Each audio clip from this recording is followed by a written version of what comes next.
All right, Dreyker's. As I was saying, Dreyker's had a profound effect on me. He wrote a monograph in the 1930s that was reprinted in the 1950s in relation to group leadership.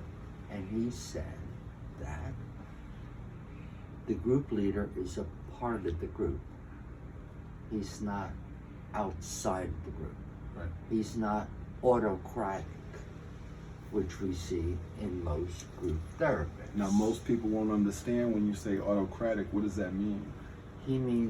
It means he has total control and he's apart from the group. Right.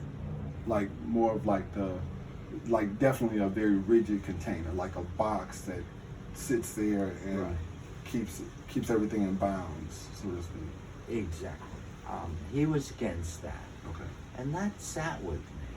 I thought, gee, this is really a profound thing, because we've all been trained that we are separate from. And because of theoretical boundaries, we are discouraged from ever disclosing anything about ourselves. And I'm of the belief, after now working on this paradigm for 20 years, that I will answer almost any personal or professional question posed to me by a client. I find that this has a wonderful effect. I don't know what she just said, a square box. Yeah, it's still going. Okay. All right. Now, I'm going to come back to that last part that you just left off on as far as it having a wonderful effect, right? And you answering any personal or professional question. But when you said boundaries just a minute ago, you had a little edge to it. What was that about? When you think about boundaries in the profession today, what do you feel about that? It creates an environment of separation, Right. between the group leader and the clients. Right. And I don't think that in today's society, where the internet, all these different programs, whatever, which seems to be separating people, Right. we need to bring people back together again. Plus, cohort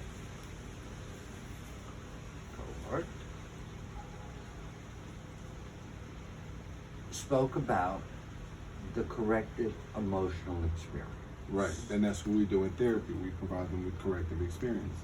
But we're not going to provide that at all if we are Sterile. estranged.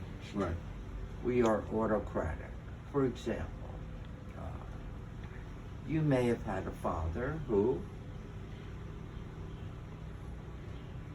would really not answer any questions posed to him about some of the emotional experiences you were going through. Sexuality, emotionality, what's it like to be a guy in a relationship? He might say, go to your mother.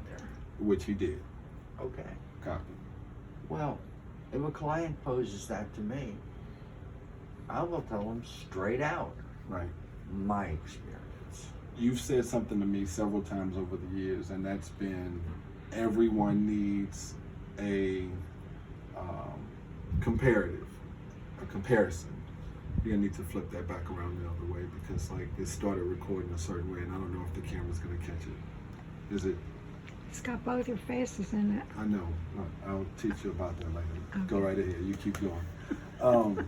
Yes. But you've spoken about everyone really needing a comparative. You know, why would anyone come to therapy, let's say, if they haven't been experiencing something in their own respective lives that they haven't, that they haven't disliked or felt unnerved by, or they haven't experienced anxiety or depression, why would they even come to therapy if they really weren't motivated to experience something different?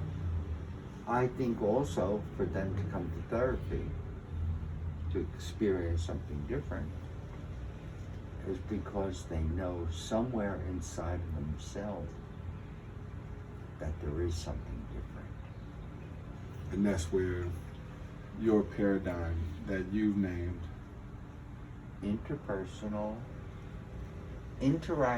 Interpersonal Paradigm. Say that right there to the camera for me, please. Interactive Interpersonal Paradigm. Stop. Stop right there. I.